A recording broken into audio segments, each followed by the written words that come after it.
சரி இப்பவாச்சும் உன் கண்ணுக்கு நான் அழகான பொண்ணா தெரியறேனா? காமெடி பண்ணாத, நீ இன்னும் கொஞ்சம் கூட மாறல, அப்படியே தான் இருக்க.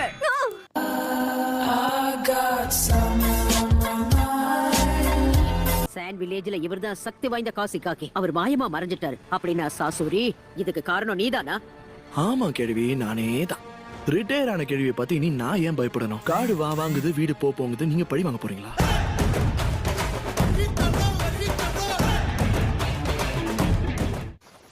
கைஸ் அண்ட் சை, நீங்க நல்லா தானே இருக்கீங்க? என்ன கேள்வி கேக்குற கண்ணா? என் உற்சாகமும் உழைப்பும் குறையறதுக்கு வாய்ப்பே இல்ல.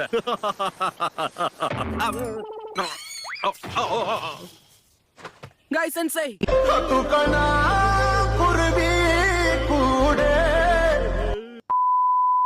சரி போட்டும். என் கூட்டத்துல கலைஞனா நான் ஒருத்தனாவது மிச்சம் இருக்கனே.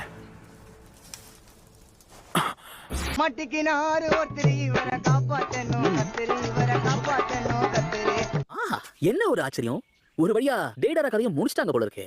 அதுவும் சாதாரணமாலாம் இல்லையே, வேட்டை கொடுத்து கையிலே கொடுத்துருக்காங்கன்னு நினைக்கிறேன். இந்த இடத்த தொலைவனா இவனோட பாடி பார்ட்ஸ் எல்லாம் கிடைக்கும் போல இருக்கு. மரியாதையா என் கையை விடுற அறிவு கட்டவனே. ஏய், நீ இன்னும் சாவலியா?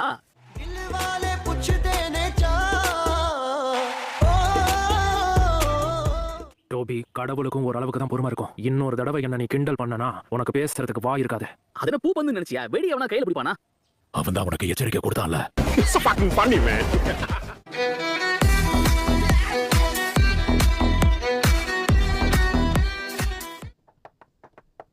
இருங்க லேடிஸ் முன்னாடி இந்த படக்கு இப்ப நான் ரெஸ்டாரண்ட் மிஷனை கொடுக்க போறேன்.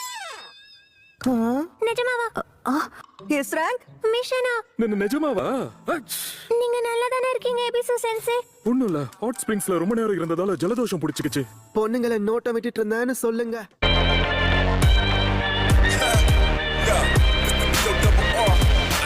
அவரோட பர்சனாலிட்டியை பொறுத்து தான் அவங்களுக்கு மோஸ்ட்லி நிக்நேம் வைப்பாங்க. இப்போ நருட்டோவே உதாரணமா எடுத்துக்கோயேன். அவன முட்டாள், வடிகட்டின முட்டாள், அறவைக்காரன்னு எப்படி வேணாலும் கூப்பிடலாம். எப்போதும் நிறுத்து, இதுக்கு மேல டேமேஜ் பண்ணா பாடி தாங்காது. அப்படியா? பர்சனாலிட்டி பொறுத்துதானா? சாய், ஏன் இப்படி கீழே மேலே என்ன பார்த்துட்டு இருக்க? உன் அட்வைஸ்க்கு தேங்க்ஸ். உனக்கு ஒரு செல்ல பேரை யோசிச்சு வச்சுட்டேன், அழுக்கு மூட்டை.